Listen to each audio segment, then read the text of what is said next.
All right, so beginning of chapter 6, we're going to start looking at trigonometry. All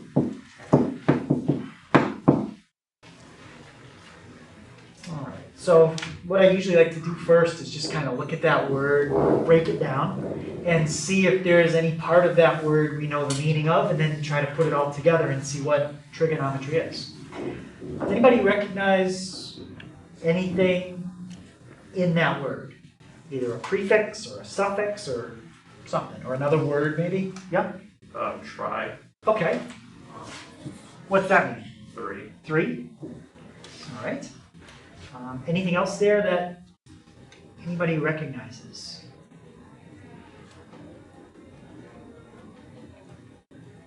Yeah. Geometry. How about just metry? Because that is something that you do see in another subject. Do you know what that means?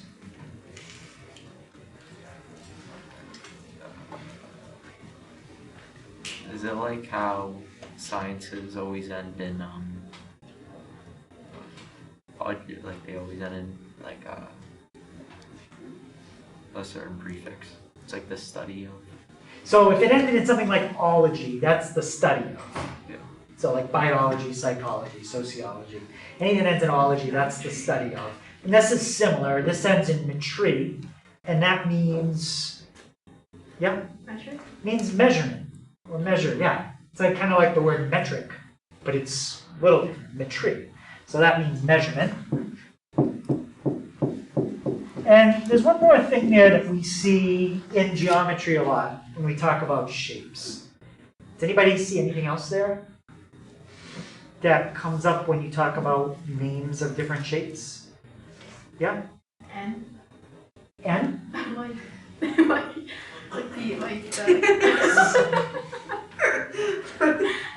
the angle, never mind. All right. No, when you go past like a certain number of angles, you call it like the nth angle. Oh, like an n-sided shape or something? Yeah. Okay. So it does have something to do with that, but it's a little bit more than just the letter N. But the N is in what I'm thinking. Yep. Gone. Gone. That is something that comes up in different shapes. Hectagon, octagon, pentagon. And gone means silent. In fact, if you put the first two together, trigon means triangle. Right? That's another name for a triangle. We normally don't use gone when we talk about triangles. We call it a triangle. Just like with a four-sided shape, we usually call it a quadrilateral. You could call it a tetragon, because tetra is the prefix meaning for. Gon means sided. Every shape we talk about has a name that ends in gon. Some just aren't used as much as others. So this is really measuring triangles. That's what trigonometry is really based on. Okay? A lot of what we do is going to be figuring out either an angle or a side in a triangle. Now, it might not just be, just to figure out an angle or a side. It's usually going to have something to do with like a word problem. For example, let's say we had house, and the house is leaning a little, but we want to figure out the height of that house, okay, right to say the peak of the roof. Well, if you were standing over here and you knew how far away you were from the house, say you're 100 feet away, that's this distance. If you want to find the height, all you'd have to know is one more piece of information. If you knew the angle to the top of the roof, we call that an angle of elevation. It's kind of like if you had a laser pointer and you were going to point it right at the peak. Oh, now we broke the house. There we go. So if you were pointing it right at the peak, what angle would you have to elevate that laser pointer at so it points at the peak? And now we've got a triangle right there. And now the whole goal would be to figure out what's the height of the triangle. And that would tell you the height of the house. Maybe this angle is 30 degrees, and the distance to, in this case, technically the center of the house is 100 feet. Okay, you could find the height. Right? So that's an example of something we could do in trig. Okay.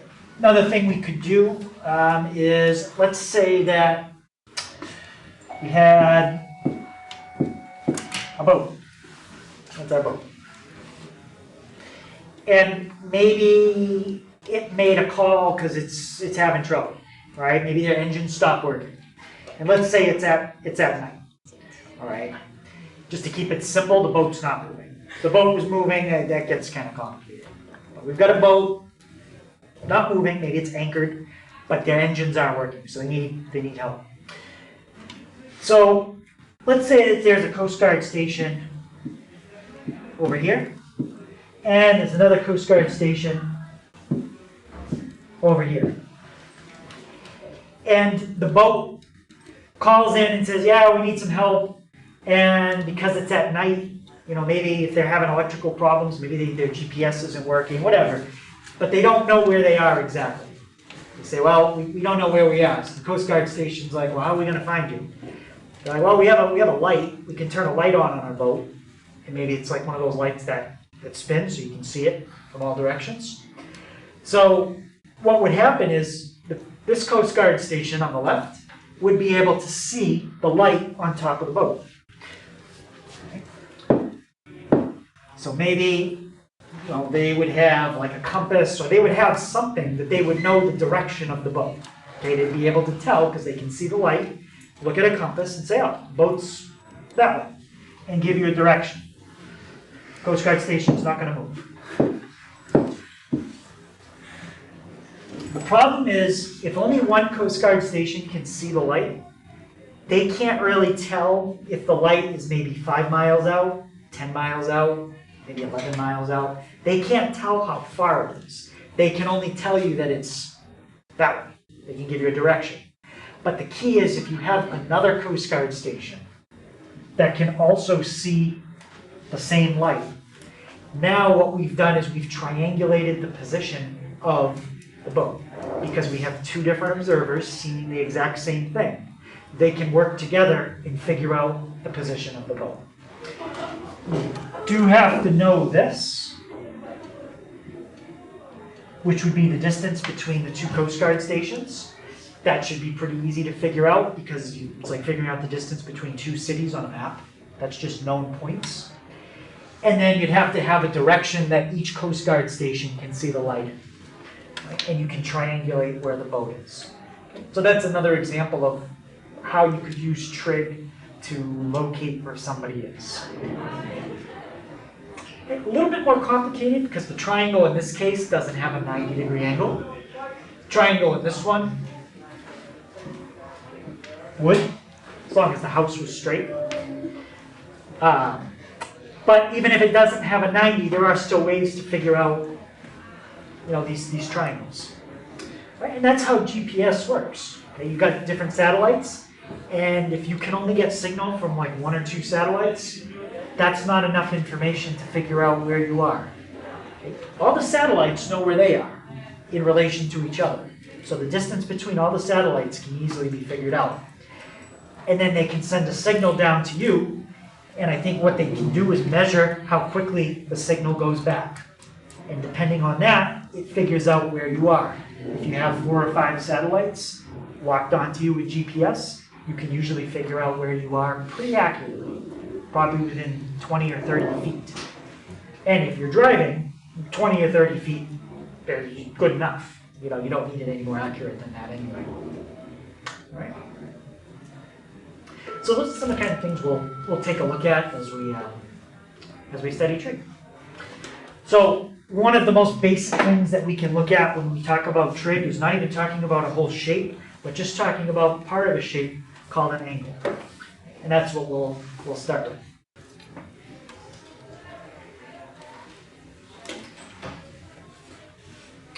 So hopefully some of these things you remember from geometry, but I'm just going to start out with the definition of an angle. And an angle is made up of 2 rays with a common starting point called the vertex. So an angle looks like this. There's one ray.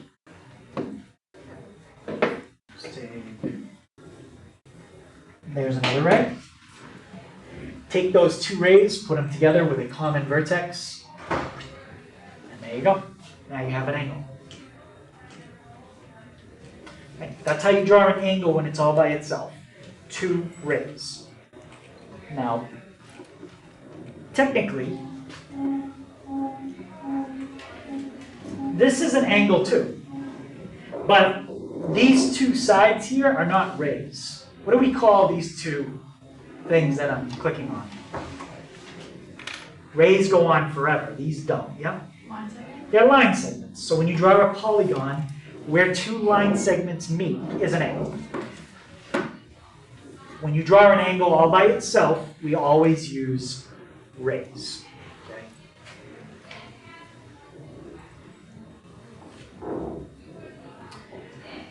So each ray has a name.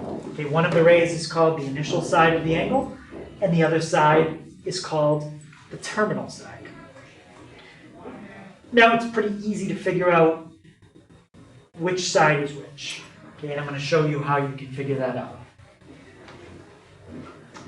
Basically, if you look at your two rays, let's actually go back up to the one I drew. If you look at the two rays and you rotate between them counterclockwise, rotating in a counterclockwise direction, you start at the initial side and you end at the terminal side. That's the initial. That's the terminal. Right? Even if I drew them like this, go between the two rays, not on the outside. This is the outside. Not talking about the outside. Go between them and rotate counterclockwise. Wherever you end is the terminal. So this is the terminal. Wherever you start is the initial.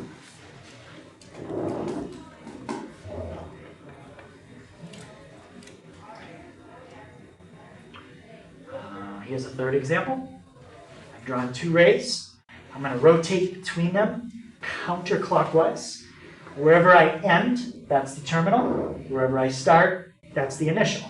Now, you really have two different angles here, but I'm talking about the angle inside. When I say rotate between the two rays, I mean inside, not outside.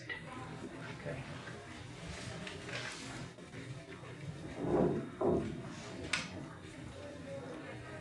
Right, so any question on that? Just being able to identify the initial side and terminal side of an angle.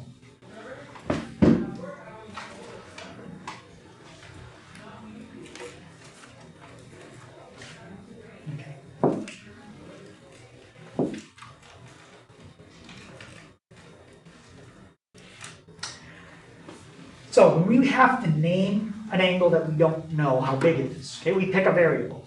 Okay, just like in algebra, a lot of times when you're graphing, x and y. Those are the two letters that we use as variables.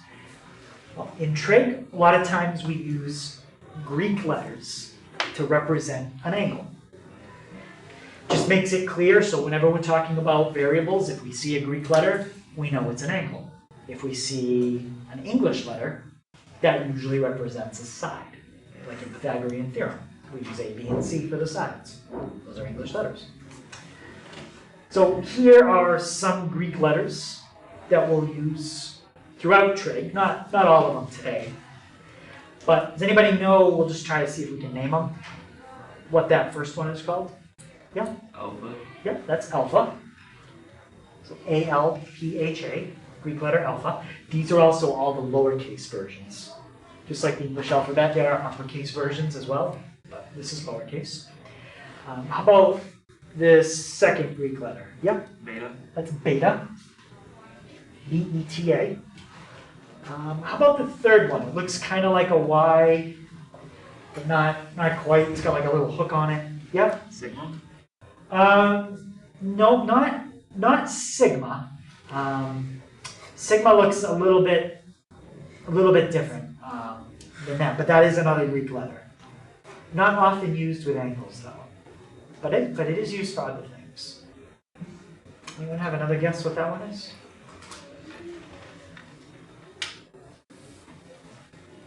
Okay, that one's gamma. That's gamma, G-A-M-M-A. These three letters, alpha, beta, and gamma, are used a lot when we solve triangles. Solve means to find the angles and sides. So we'll be using those a lot later on. How about this one? Greek letter with a circle and a line in the middle. Yeah? Isn't it theta? That's theta, T-H-E-T-A. And that last one looks kind of like a W, but the sides are curved a little bit. Anybody know that one? Sometimes people get it when I give you this hint. It's the lowercase version of that. Yeah? Omega? Omega. Yeah. The capital version, sometimes you see when you talk about resistance. If you do electronics, you talk about ohms, and that's the symbol for ohms, resistance. We don't really use that, but we do use the lowercase one, omega. All right, so we're going to look at some formulas in a little bit, and I'm going to use a Greek letter to represent the angle. I think today I use theta, just the letter I picked. All right, so when we draw an angle, there's a standard way that you can draw it so that the initial side and the terminal side for everybody would be in the same spot, right? So if I asked you to draw, say, a 45-degree angle, there should be a way we can agree on that everybody's angle looks the same. Right? We don't want to have some angles that are rotated. We want to have them all kind of the same way, and that's called standard position.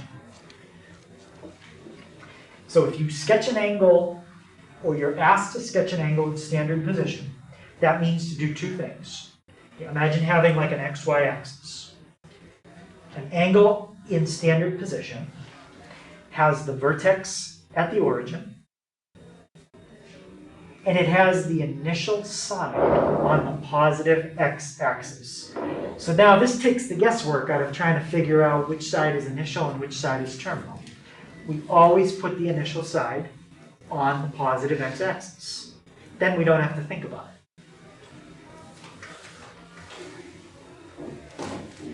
That's an example of an angle in standard position. Now, what if I did that? Is that standard position?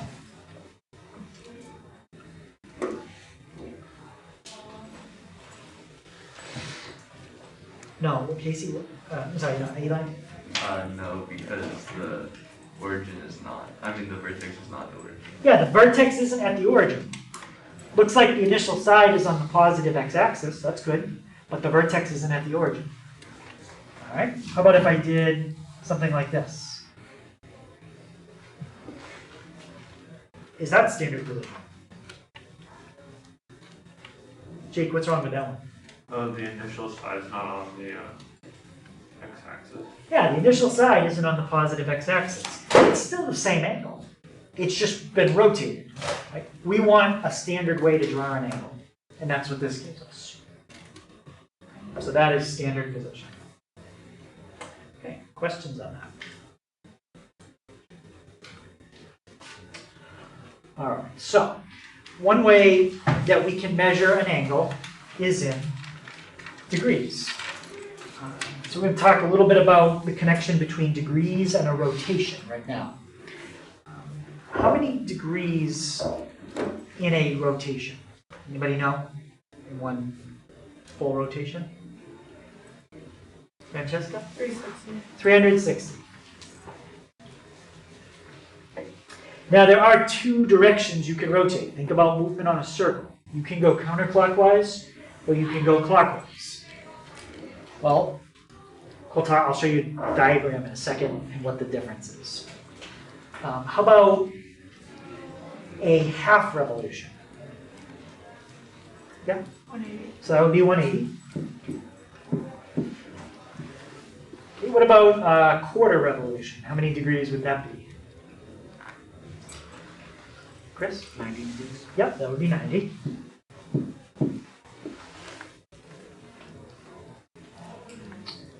And notice I put counterclockwise for all of those. Well, let's look at this as in a diagram I have and see what happens if you go the other way. See what happens if you go clockwise. All right, let's take a look at this. So this is a little program that allows me to draw angles. I can't move the initial side, so the initial side is always on the positive x-axis, but I can move the terminal side. Okay, and here's a quarter revolution. It's the first one you guys mentioned, or wasn't the first one, maybe the second or third one. So that's 90 degrees. Halfway is 180, and one full revolution is 360. If I go more than 360, well, I just get more than one revolution. So what do you think would happen to my angle if I started out going clockwise instead of counterclockwise? Any guess what kind of angle I would get?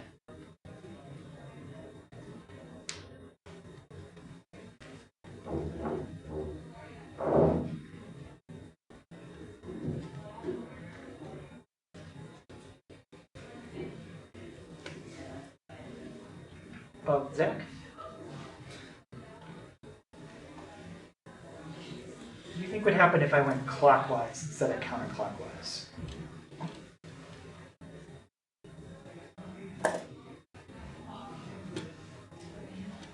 Wouldn't like just move one of the become a smaller angle? So what kind of number do you think you would get right there? A smaller number. Okay, so if I start going clockwise, it's going to get smaller. Eventually, what's going to happen? You're gonna overlap and it's gonna be. You're gonna overlap the. That's gonna become a larger number. So you think all of a sudden that number will start going back up again? Yeah. So once you hit 0, because you won't get a negative angle, wouldn't it go back up to like close to 360? Well, let's see what happens. We need a way of describing counterclockwise rotation and clockwise rotation. We need a way of differentiating between the two. So if the number started going back up again, like let's say it was 30 when we go down here, we wouldn't necessarily know. Well, it wouldn't be 30. It would be almost 360, wouldn't it? Because you wouldn't get a negative angle. Or would we? Or you would. It would. So when you start going clockwise, you will get a negative angle. And the negative is there to tell you that the rotation from the initial side to the terminal side was in a clockwise direction compared to a counterclockwise direction. Right? So that's the difference between a negative and a positive angle, just the direction of rotation. Certain times negative angles don't make sense. Like when we're studying triangles, negative angles never really come up because it's not something that you do. But when you're looking at a circle and we start studying rotation on a circle, you can rotate in two directions. So negatives will come up.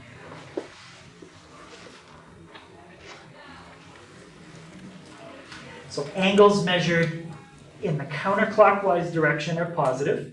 If you measure them in the clockwise, it is negative.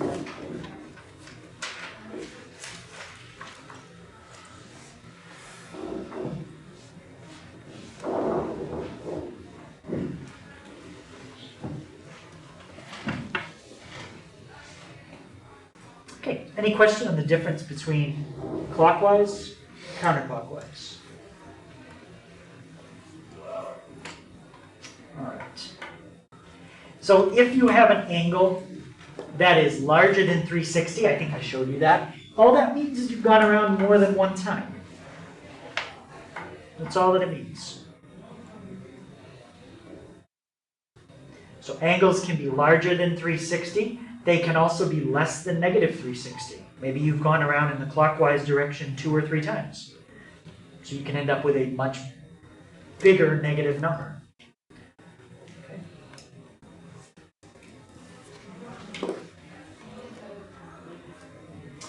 All right, so let's look at this. Another term we talk about is coterminal. Okay. Angles are coterminal if they have the same initial and terminal sides. That's what coterminal means. Same initial and terminal sides. Let me give you guys an example of two angles that are coterminal, and then I want to see if you can tell me how I get those.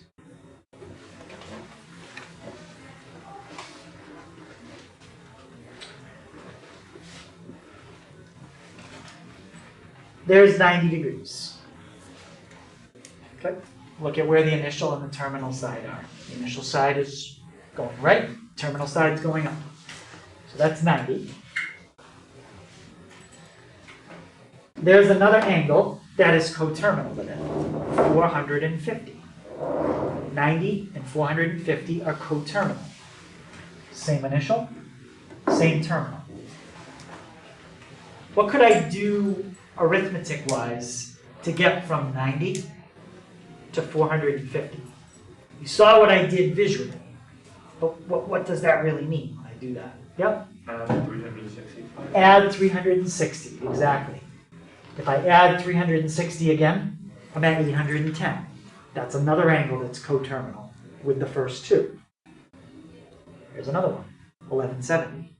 All these angles are coterminal with 90 and with each other.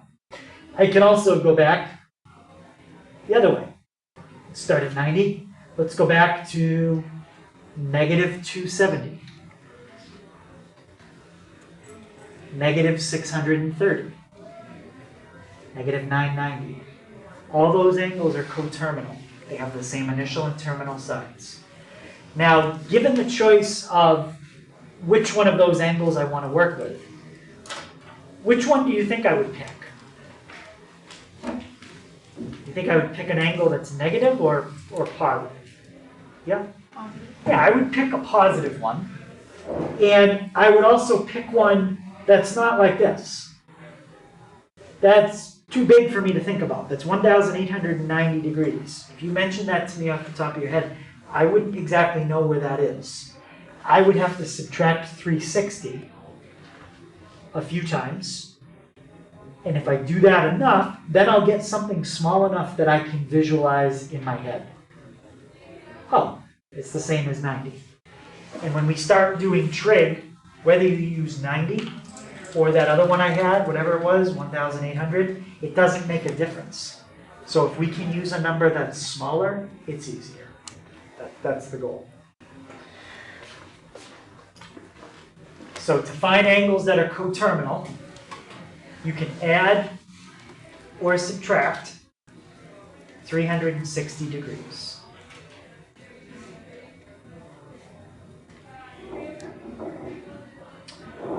All right, so let's try a couple examples. What they're going to ask us to do here is make a sketch. So draw an angle, and then write down an angle that is coterminal and positive, and then give me an angle that's coterminal and negative. Now there's an infinite amount of answers, but let's just keep it simple. So just add or subtract 360 one time. That's all you have to do. Don't do it 6 times.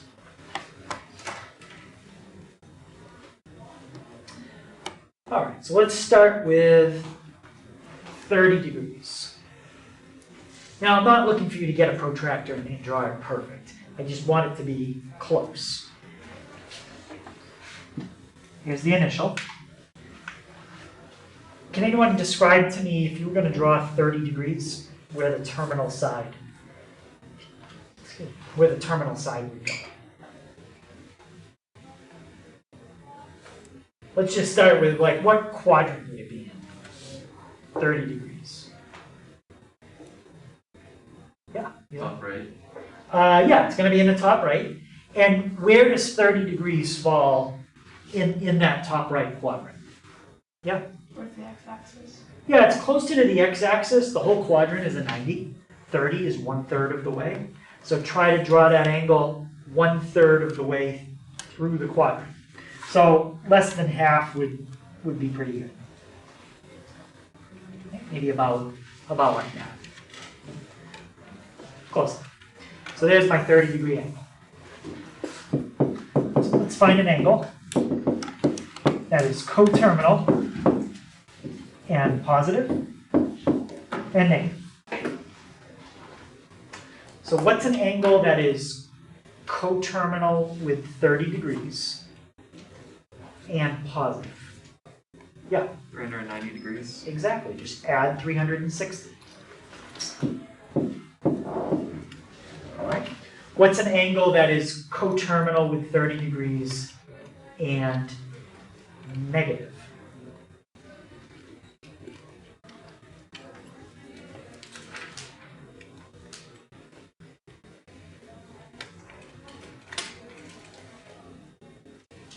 Yeah.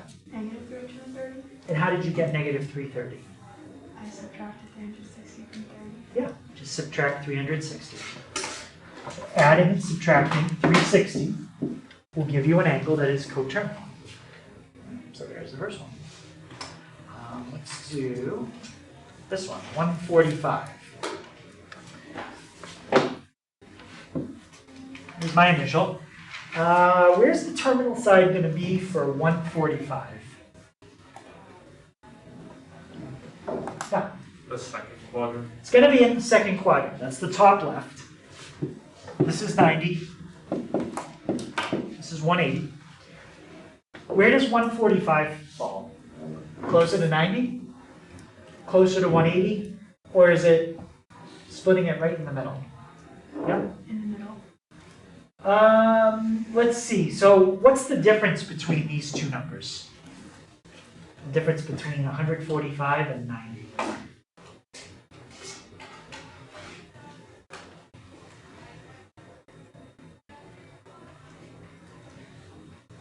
Yeah. Would it be 55? The difference there is 55. And what's the difference between 145 and 180? 35. 35. So it's not quite in the middle. It's a little bit closer to 180. Okay, it's only 35 away from that, but it's 55 away from 90. All right, so if you imagine halfway, try to draw it a little bit less than half. I think that looks okay. And now let's do coterminal and positive and a negative. Okay, what's an angle that is coterminal with 145 and positive? Yeah, 505. 505. And an angle that is coterminal with 145 and negative. How about Jack? Negative 250. Negative 215. Again, if anyone has a question how we did that, you just take and minus 360. So 145 minus 360. There you go. Negative 215.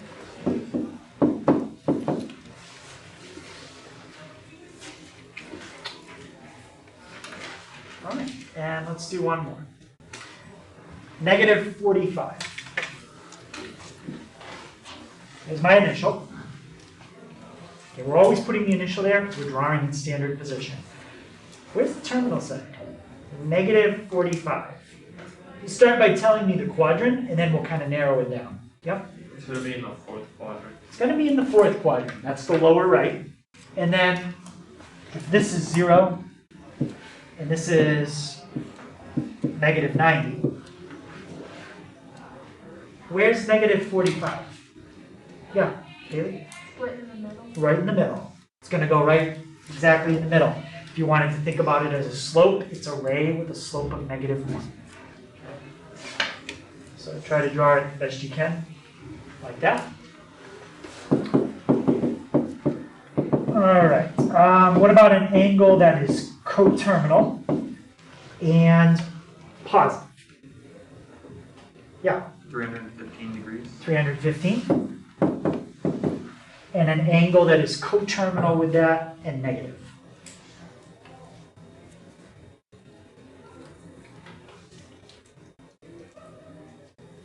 Yeah, Sarah? -405. Good, negative 405.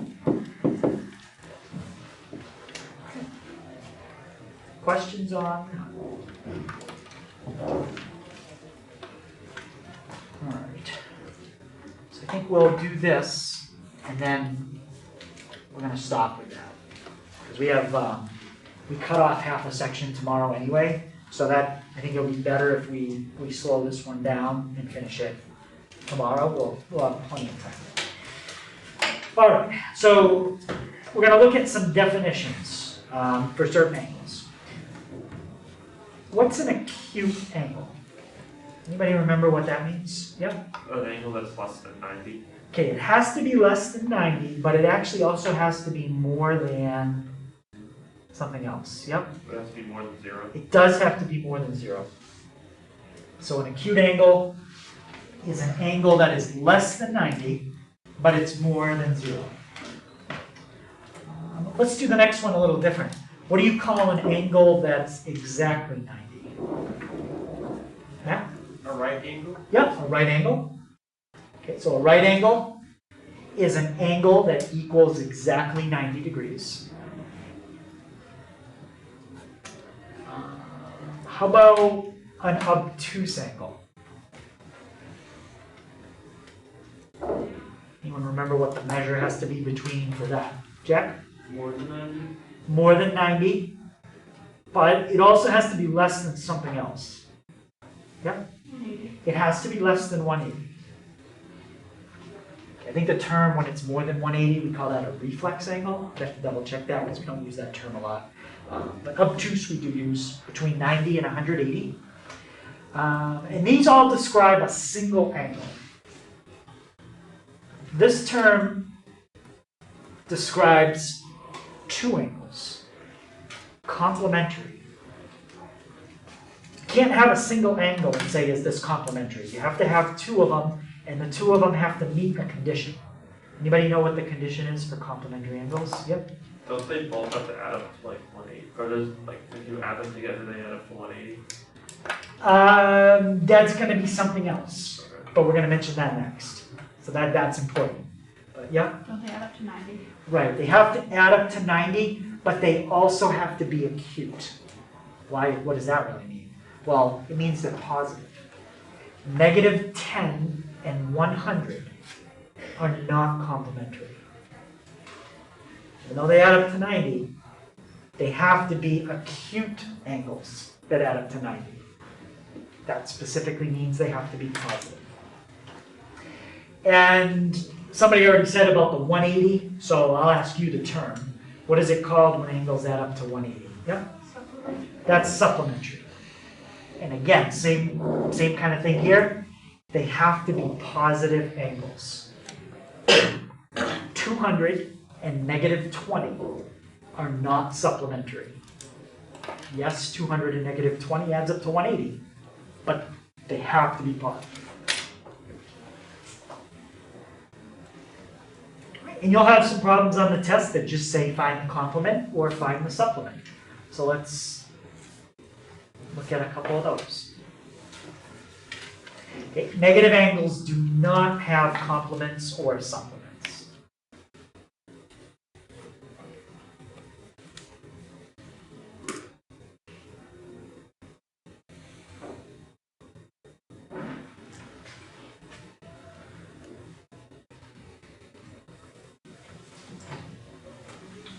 All right, so the directions here say find the complement and the supplement of 48 degrees.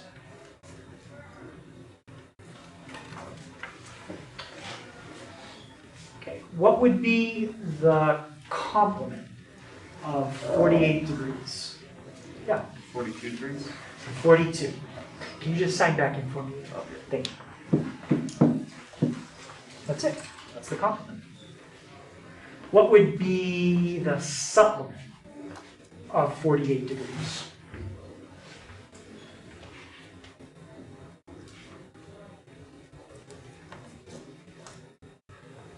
Yeah. 132. 132 degrees. Anytime you want to write a degree, you always have to put the little circle above the number and to the right. That'll be very important when you talk about radians tomorrow, which is another way to measure an angle besides degrees. How about negative 18? What's the complement of negative 18?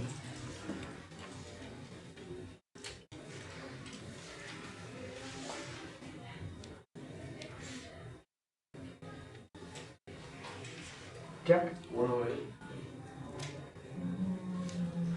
No, 108.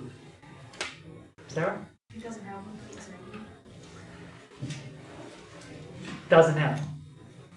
So there is no complement. It's kind of like if I said, what's the complement of 105?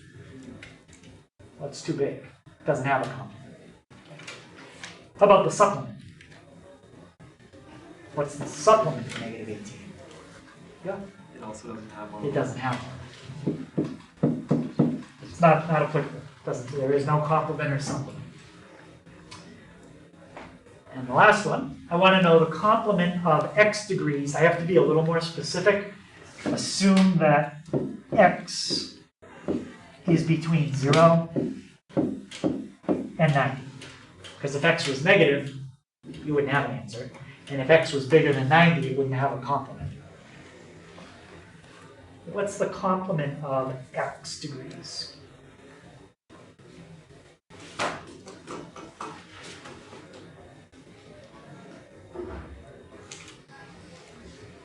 Yeah. 90 degrees minus x degrees. Yeah. 90 minus x degrees. So it's just thinking kind of in general. How do you do it? You take 90 and you minus your angle. How about the supplement?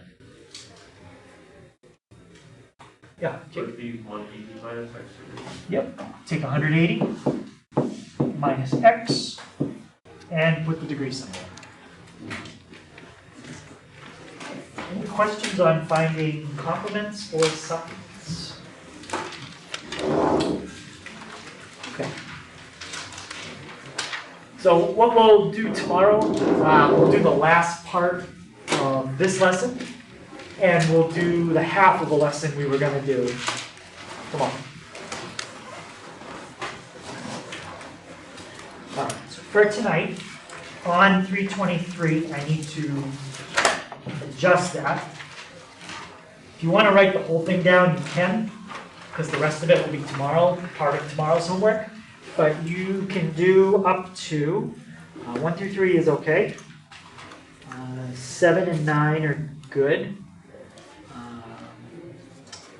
11, 12, 15, that's fine. Find the complement and supplement, that's 24 to 26. 30. Okay. So for tonight, we'll do that. So that's due tomorrow. And the next part is part of what will be the homework for the next night. We'll just do up to 26 for tomorrow. And I'll put that back on the board again tomorrow.